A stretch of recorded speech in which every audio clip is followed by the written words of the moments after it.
जय हिंद मेरे प्यारे दोस्तों। कैसे हैं आप सब? आई होप कि आप अच्छे होंगे और अच्छे से अपने प्रतियोगिता परीक्षा की तैयारी भी कर रहे होंगे। तो आज है मेरे प्यारे मित्रों 19 मई 2025 और आज के जितने भी महत्वपूर्ण करंट अफेयर्स होंगी और स्टैटिक जीके होंगी वो सभी हम इस वीडियो में डिस्कस करेंगे। तो आइए मेरे प्यारे बच्चों, हम शुरू करते हैं आज का हमारा प्यारा सा करंट अफेयर्स का क्लास। तो मेरे प्यारे बच्चों, आज का हमारा पहला प्रश्न है, देखो, विश्व दूर संचार दिवस कब मनाया जाता है? प्रश्न क्या है कि विश्व दूर संचार दिवस कब मनाया जाता है? तो याद रखना 17 मई को मनाया जाता है विश्व दूर संचार दिवस। इसका राइट आंसर हो जाएगा ए नंबर वाला कि सर विश्व दूर संचार दिवस जो मनाया जाता है वो 17 मई को मनाया जाता है। और इस बार के विश्व दूर संचार दिवस का थीम क्या था? तो बोलोगे डिजिटल परिवर्तन में लैंगिक समानता। यही थीम था इस बार के विश्व दूर संचार दिवस का मेरे प्यारे बच्चों। तो बच्चों मैंने क्या बोला कि विश्व दूर संचार दिवस 17 मई को मनाया जाता है। देखो हमारा अगला प्रश्न है मेरे प्यारे बच्चों, देखो, रामकृष्ण मिशन स्थापना दिवस कब मनाया गया? तो बोलोगे सर 1 मई को मनाया, क्योंकि 1 मई 1897 को कोलकाता में स्वामी विवेकानंद के द्वारा रामकृष्ण मिशन की स्थापना की गई थी। महाराष्ट्र और गुजरात स्थापना दिवस कब मनाया गया? तो बोलोगे 1 मई को, क्योंकि 1 मई 1960 को इस दोनों राज्य की स्थापना हुई थी।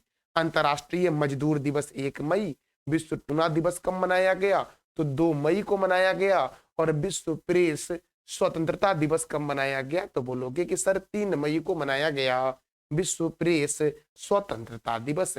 अब देखो मेरे प्यारे बच्चों, अंतर्राष्ट्रीय अग्निशमन दिवस कब मनाया गया? तो क्या बोलोगे? 4 मई को। विश्व हास्य दिवस 4 मई। कोयला खनिक दिवस 4 मई। विश्व हाथ स्वच्छता दिवस 5 मई। अंतर्राष्ट्रीय दाई दिवस 5 मई। विश्व पुर्तगाली भाषा दिवस 5 मई। विश्व अस्थमा दिवस 6 मई को मनाया गया है। अंतर्राष्ट्रीय नो डाइट डे 6 मई। विश्व एथलेटिक्स दिवस 7 मई। विश्व थैलीसीमिया दिवस 8 मई। यूरोप दिवस कब मनाया गया है? तो क्या बोलोगे? 9 मई को मनाया गया है। रेड क्रॉस दिवस 8 मई को मनाया गया। महाराणा प्रताप जयंती 9 मई को मनाया गया। और विश्व ल्यूपस दिवस जो मनाया गया है वो 10 मई को मनाया गया है। राष्ट्रीय प्रौद्योगिकी दिवस कब मनाया गया? 11 मई को। अंतर्राष्ट्रीय नर्स दिवस 12 मई को मनाया गया। अंतर्राष्ट्रीय पौधा स्वास्थ्य दिवस 12 मई। विश्व कॉकटेल दिवस कब मनाया गया? 13 मई को। राष्ट्रीय शालीनता दिवस 14 मई। अंतर्राष्ट्रीय परिवार दिवस 15 मई। और राष्ट्रीय डेंगू दिवस 16 मई को मनाया गया है मेरे प्यारे बच्चों। मेरे प्यारे दोस्तों, अंतर्राष्ट्रीय प्रकाश दिवस और राष्ट्रीय लुप्त प्राय प्रजाति दिवस कब मनाया गया है? तो 16 मई को मनाया गया है। अगला प्रश्न हमारा मेरे प्यारे बच्चों है, विश्व उच्च रक्तचाप दिवस कब मनाया गया है? तो याद रखना इसका आंसर बोलोगे सर कि 17 मई को मनाया गया है। कौन सा दिवस? तो विश्व उच्च रक्तचाप दिवस मेरे प्यारे बच्चों। कब मनाया गया विश्व उच्च रक्तचाप दिवस? तो क्या बोलोगे? 17 मई को मनाया गया है। अच्छा, आप बता दो कमेंट सेक्शन में मेरे प्यारे बच्चों कि रक्त दाब को हम किस यंत्र से मापते हैं? इसका जवाब दे दो आप कमेंट बॉक्स में। अगले प्रश्न की ओर बढ़ते हैं मेरे प्यारे बच्चों। देखो, हाल ही में किस राज्य के करही और संगमा के बीच नई रेल परियोजना को मंजूरी दी गई है?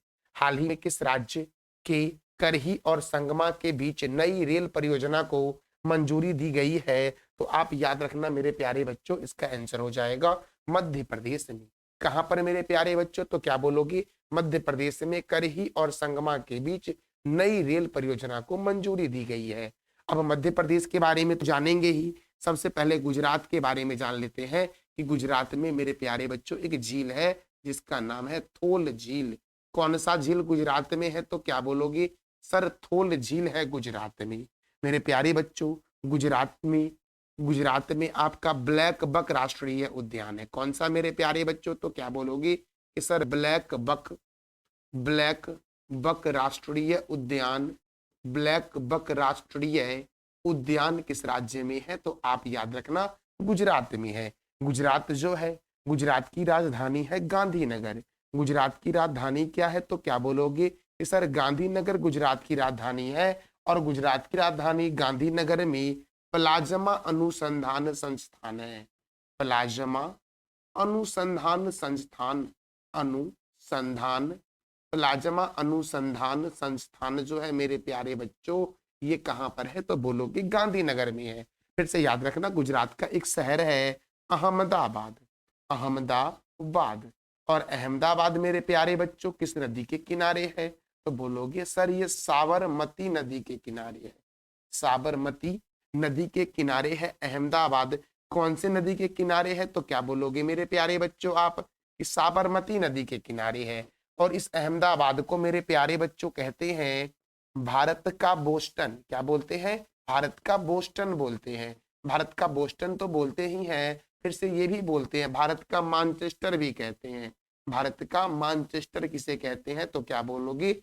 सर अहमदाबाद को बोलते हैं भारत का मानचेस्टर। अच्छा मेरे प्यारे बच्चों देखो, यहाँ से एक और प्रश्न बनता है कि सर आप ये भी बता दो जरा सा कि दक्षिण भारत का मानचेस्टर किसे कहते हैं? दक्षिण भारत का मानचेस्टर, मानचेस्टर किसे कहते हैं? तो आप बोलोगे कि सर कोयम्बटूर को कहते हैं। किसे कहते हैं? कोयम्बटूर को कहते हैं दक्षिण भारत का मानचेस्टर। अच्छा मेरे प्यारे बच्चों, फिर से एक और प्रश्न आएगा कि सर उत्तर भारत का मानचेस्टर किसे कहते हैं? उत्तर भारत, प्रश्न क्या है? उत्तर भारत का मानचेस्टर, मानचेस्टर किसे कहते हैं? तो बोलोगे, क्या बोलोगे? ये आप बता दो कमेंट बॉक्स में कि उत्तर भारत का मानचेस्टर किसे कहते हैं मेरे प्यारे बच्चों। तो मैंने क्या बोला? अहमदाबाद जो है वो साबरमती नदी के किनारे है। अब देखो छत्तीसगढ़ से मैं एक ही प्रश्न बताऊंगा आपको कि छत्तीसगढ़ में मेरे प्यारे बच्चों याद रखना चित्रकूट झरना है।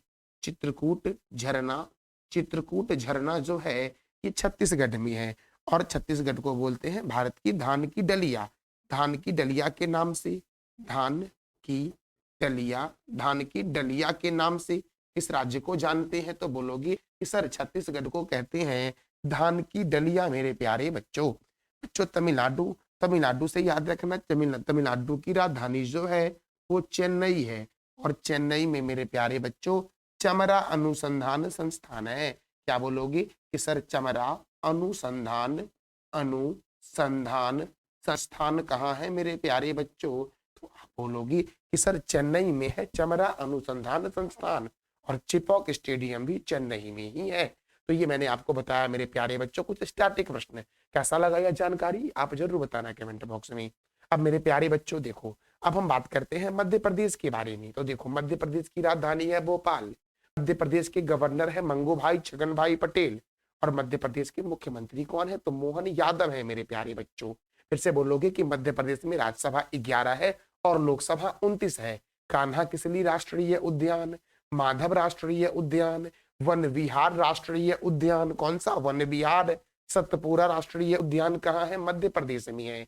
वाधवगढ़ राष्ट्रीय उद्यान, ओंकारेश्वर राष्ट्रीय उद्यान, डायनासोर राष्ट्रीय उद्यान, कूनो राष्ट्रीय उद्यान, मांडला पौधा जीवाश्म राष्ट्रीय उद्यान, संजय डुबरी, संजय डुबरी बाघ रिजर्व और गांधी सागर वन्य जीव अभ्यारण्य मेरे प्यारे बच्चों कहाँ है? तो आप बोलोगे सर मध्य प्रदेश में है।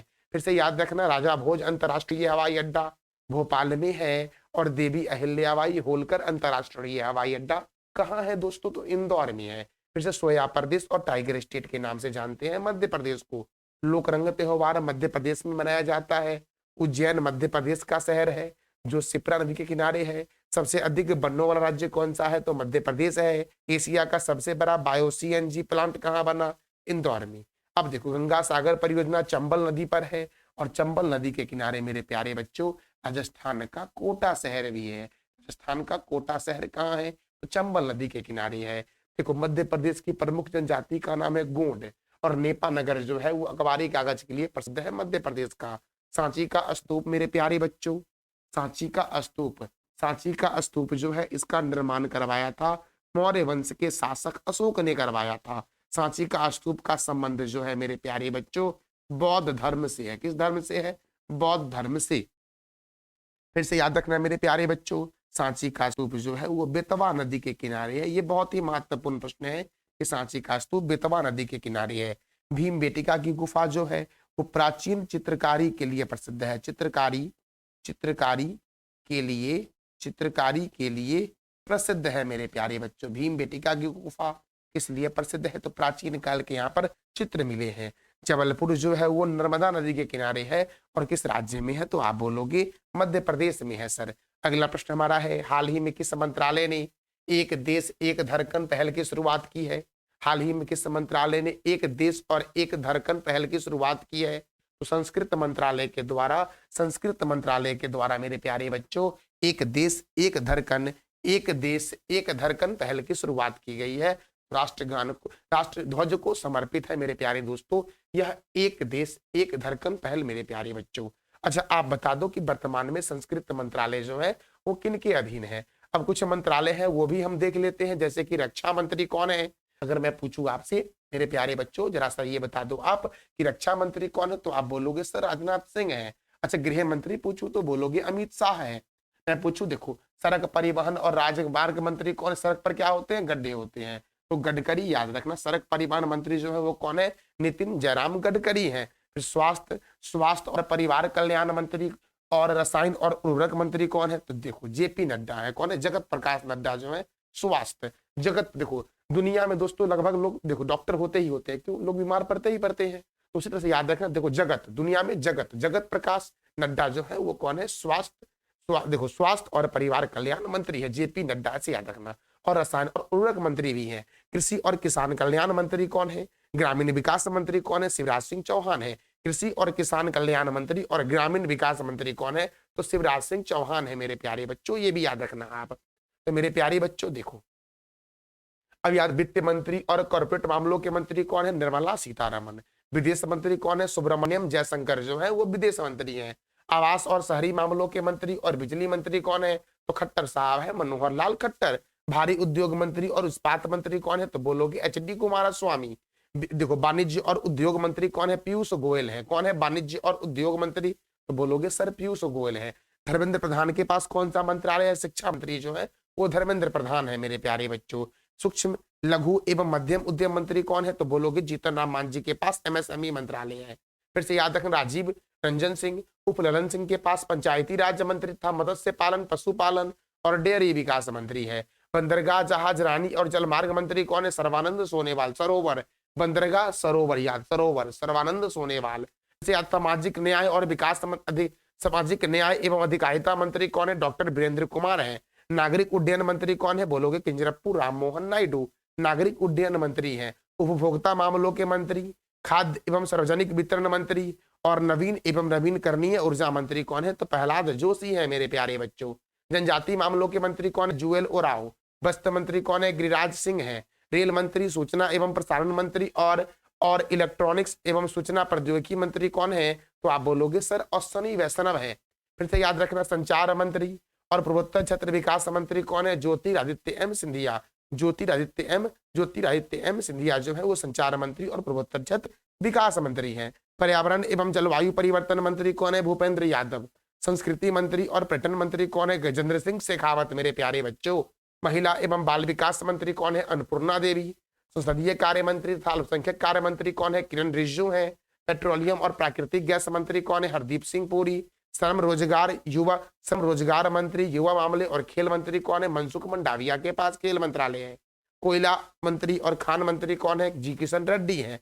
देखो खाद्य प्रसंस्करण उद्यम मंत्री कौन, उद्योग मंत्री कौन है? तो चिराग पासवान है। और जल शक्ति मंत्री जो है वो सीआर पाटिल है मेरे प्यारे बच्चों। तो ये था, मैंने सभी मंत्रालय के बारे में आपको बता दिया ताकि आपको एग्जाम में कोई भी दिक्कत का सामना न करना पड़े।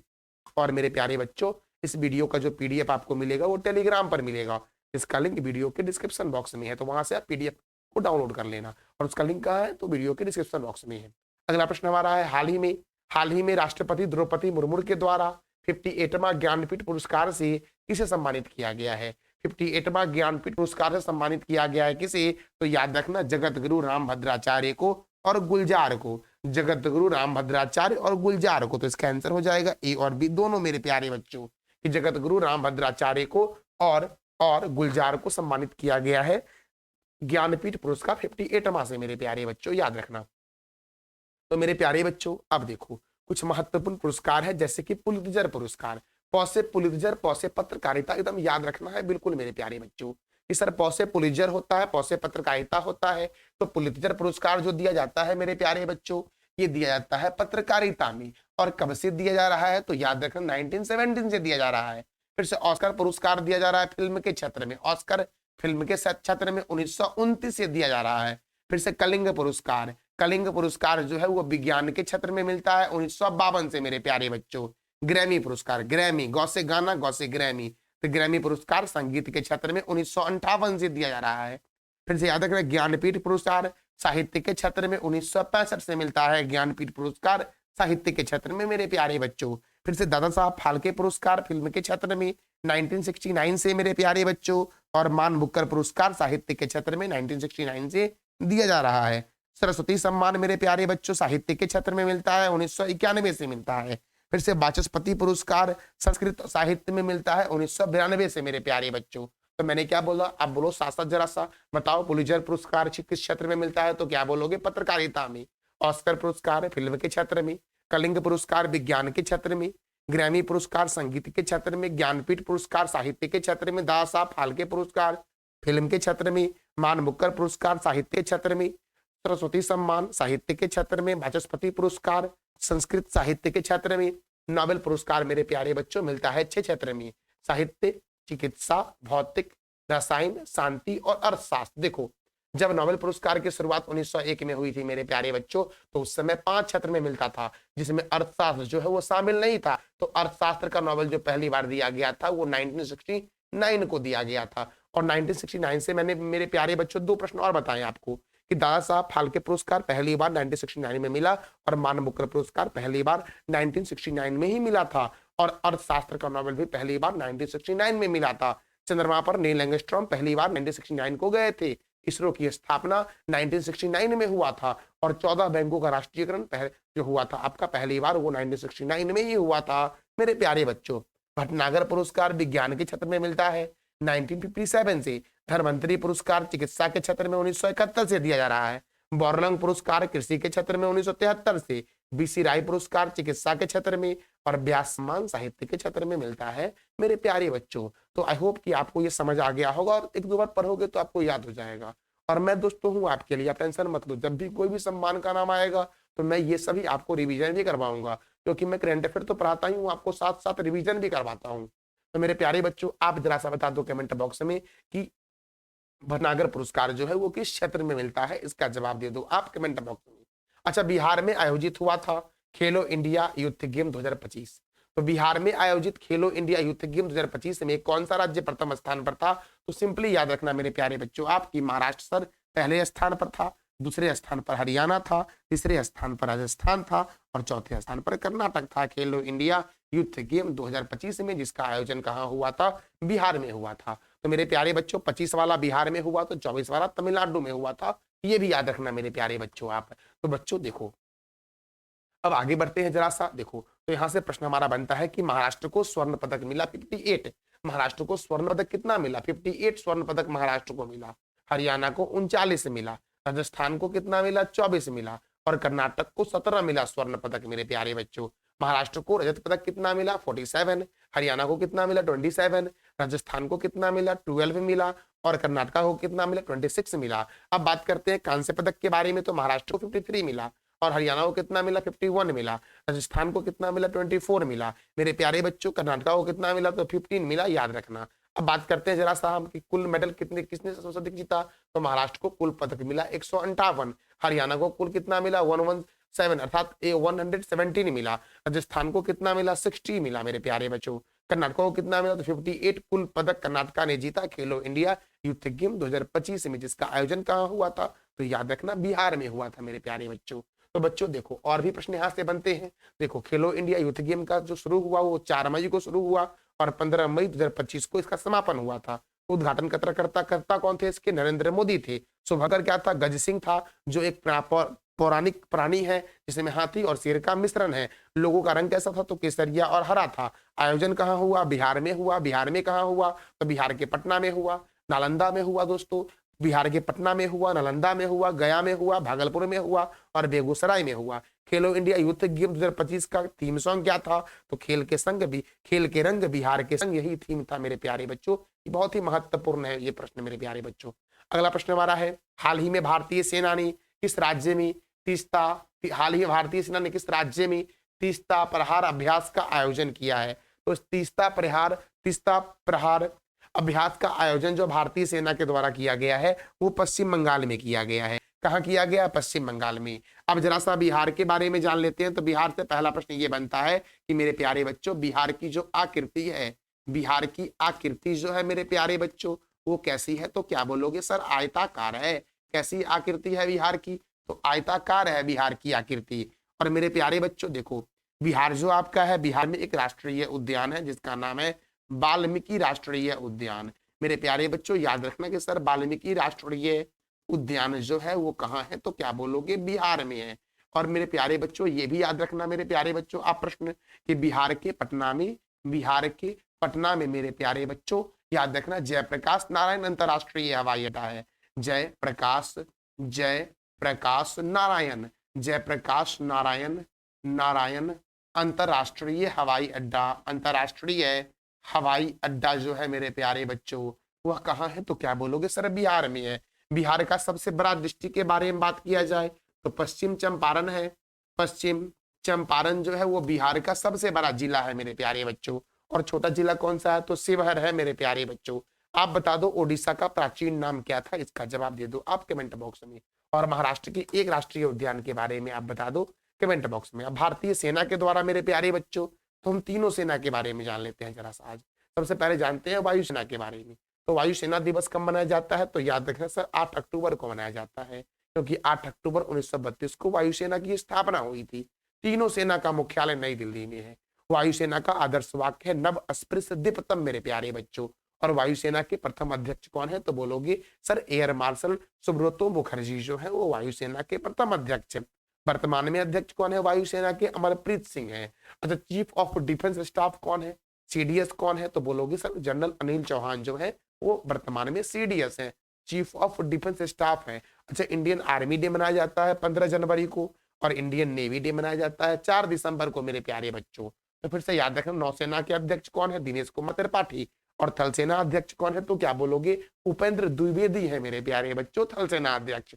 अब देखो ITBP Indo Tibetan border police की स्थापना 1962 में हुई थी। कब हुई थी? तो बोलोगे सर 1962 में आईटीबीपी की स्थापना हुई थी। फिर से सेंट्रल इंडस्ट्रियल सिक्योरिटी फोर्स अर्थात सीआईएसएफ की स्थापना कब हुई? तो 1969 में हुई थी मेरे प्यारे बच्चों। तो मेरे प्यारे बच्चों और ये दोनों का मुख्यालय जो है वो नई दिल्ली में ही है। अगला प्रश्न हमारा है मेरे प्यारे बच्चों, अप्रैल 2025 के लिए आईसीसी महिला प्लेयर ऑफ द मंथ का अवार्ड किसे दिया गया है? तो याद रखना कैथरीन ब्राइंस को दिया गया। किसे दिया गया? तो क्या बोलोगे? इसका आंसर हो जाएगा डी नंबर वाला मेरे प्यारे बच्चों, कैथरीन ब्राइंस को दिया गया। कैथरीन ब्राइंस जो मेरे प्यारे बच्चों है ये किस देश की महिला खिलाड़ी है? इसका जवाब दे दो आप कमेंट बॉक्स में। अब हम जानेंगे क्रिकेट के बारे में। सबसे पहले ये जान लो कि आईसीसी महिला प्लेयर ऑफ द मंथ का अवार्ड जो दिया गया अप्रैल महीने वाला वो कैथरीन ब्राइंस को दिया गया। अच्छा, पुरुष में भी मैंने कल आपको बताया था, तो आप बता दो दोस्तों कि किसे दिया गया है पुरुष में आईसीसी पुरुष प्लेयर ऑफ द मंथ अप्रैल महीने का मेरे प्यारे बच्चों। अब देखो हम जान लेते हैं जरा क्रिकेट के बारे में। तो क्रिकेट के महत्वपूर्ण स्टेडियम को जान लो सबसे पहले आप। चिदम्बरम स्टेडियम जो मेरे प्यारे बच्चों है और चिपक स्टेडियम जो है ये दोनों है चेन्नई में। कहां पर है? चेन्नई में मेरे प्यारे बच्चों। फिर से याद रखना ईडन गार्डन स्टेडियम जो है वो कोलकाता में है। फिर से ये भी याद रखना चिन्ना स्वामी स्टेडियम बेंगलुरु में है। अरुण जेटली स्टेडियम कहाँ है? दिल्ली में है। राजीव गांधी स्टेडियम कहाँ है? हैदराबाद में है। बाराबाती स्टेडियम कहाँ है? कटक में। वानखेड़े स्टेडियम मुंबई में है। किन्नन स्टेडियम जमशेदपुर में है। मेलबर्न स्टेडियम ऑस्ट्रेलिया में है। और पर्थ और बिस्बर्न स्टेडियम कहाँ है? तो ऑस्ट्रेलिया में है मेरे प्यारे बच्चों। अब बात कर लेते हैं क्रिकेट के महत्वपूर्ण कप और ट्रॉफी के बारे में। तो देखो महत्वपूर्ण ट्रॉफी में Ranji trophy, Irani trophy, Vijay Hazare trophy, Moin Uddowla gold cup, Cooch Behar cup, Duleep trophy, Rohinton Baria cup, GD Birla trophy और देवधर ट्रॉफी का संबंध क्रिकेट से है। अच्छा मेरे प्यारे बच्चों, विश्व का सबसे बड़ा जो क्रिकेट स्टेडियम है उसका नाम है नरेंद्र मोदी स्टेडियम जो अहमदाबाद में है। और अहमदाबाद जैसे ही मन में आपके आएगा तुरंत याद रखना साबरमती नदी के किनारे अहमदाबाद है। और अहमदाबाद को भारत का बोस्टन और भारत का मैनचेस्टर कहते हैं। अब देखो भारत में जो क्रिकेट को कंट्रोल करता है उसका नाम है बीसीसीआई अर्थात board of control for cricket in India. और बीसीसीआई का हेडक्वार्टर मुंबई के वानखेड़े स्टेडियम में है। इसकी स्थापना 1 दिसंबर 1928 को हुई और इसके प्रेसिडेंट है रोजर बिन्नी मेरे प्यारे बच्चों।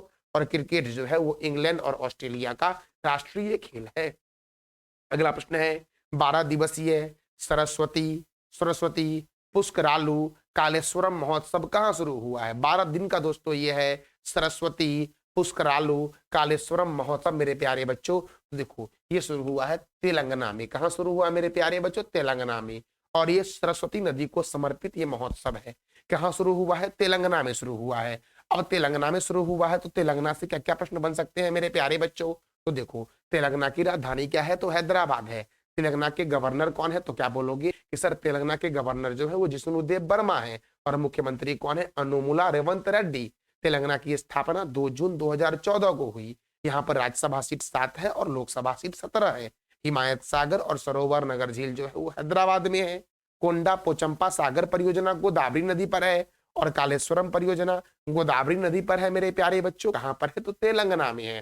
फिर से मेरे प्यारे बच्चों आप याद रखना, पखाल वन्य जीव अभ्यारण्य, कबाल वन्य जीव अभ्यारण्य, अमराबाद बाघ रिजर्व, कसु ब्रह्मानंद रेड्डी राष्ट्रीय उद्यान कहाँ है, तो क्या बोलोगे सर ये तेलंगाना में है। पाक कला का शहर हैदराबाद में है।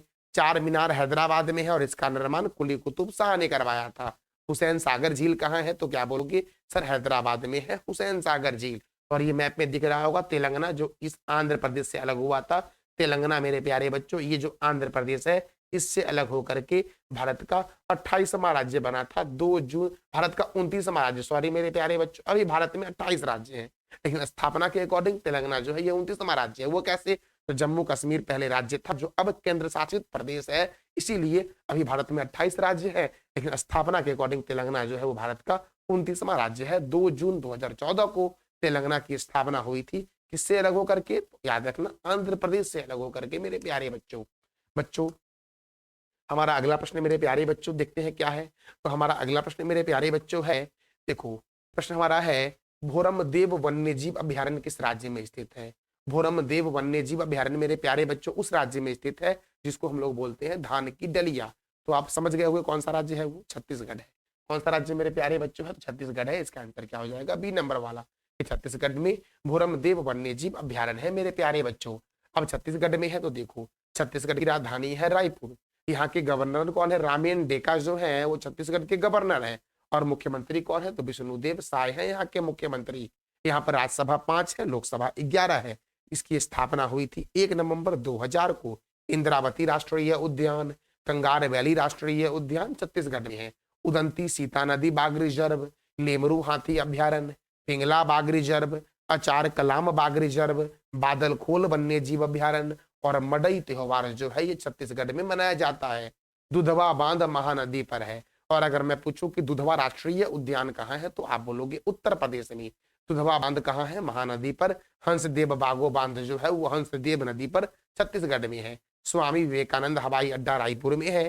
छत्तीसगढ़ में चित्रकूट झरना है जिसे भारत का नियाग्रा जलप्रपात कहते हैं। भारत धान की डलिया बोलते हैं छत्तीसगढ़ को। और गागरेल बांध जो है वो महानदी पर है। देखो छत्तीसगढ़ में जो चित्रकूट झरना है उसे हम लोग बोलते हैं भारत का नियाग्रा जलप्रपात। जो भारत का नियाग्रा जलप्रपात बोलते हैं वो किसे बोलते हैं, तो बोलोगे चित्रकूट झरना को। अब नियाग्रा जलप्रपात जो है वो अमेरिका और कनाडा की सीमा पर सेंट लॉरेंस नदी पर स्थित है। और वैसा ही मिलता जुलता झरना है चित्रकूट झरना जो भारत में है। भारत में कहाँ पर है, छत्तीसगढ़ में। इसीलिए चित्रकूट झरना को दोस्तों बोलते हैं भारत का नियाग्रा जलप्रपात। ये याद रखना, बिल्कुल कंफ्यूजन नहीं होना मेरे प्यारे बच्चों। देखो तो कल मैंने आपसे 3 प्रश्न किया था, देश का पहला बेस्ट टू वाइल्ड लाइफ पार्क कहाँ खुलेगा, तो क्या बोलोगे उत्तर प्रदेश में। विश्व स्क्वैश चैंपियनशिप 2024 से 25 कहाँ शुरू हुआ, तो शिकागो में शुरू हुआ है। और राष्ट्रीय शालीनता दिवस कब मनाया गया, तो 14 मई को मनाया गया है मेरे प्यारे बच्चों। तो बच्चों आज का हमारा प्रश्न है डेनमार्क की राजधानी क्या है। किस राज्य का माना गांव भारत का अंतिम गांव बना है। और चुलामू झील किस राज्य में है, उस राज्य के बारे में पूरी जानकारी आपको देनी है कमेंट बॉक्स में। तो ये था हमारा आज का महत्वपूर्ण current affairs with static GK. जानकारी कैसी लगी इसका फीडबैक आप अवश्य देना कमेंट बॉक्स में। और हाँ, इस वीडियो का पीडीएफ आपको टेलीग्राम पर मिलेगा जिसका लिंक वीडियो के डिस्क्रिप्शन बॉक्स में है मेरे प्यारे बच्चों। Thank you so much.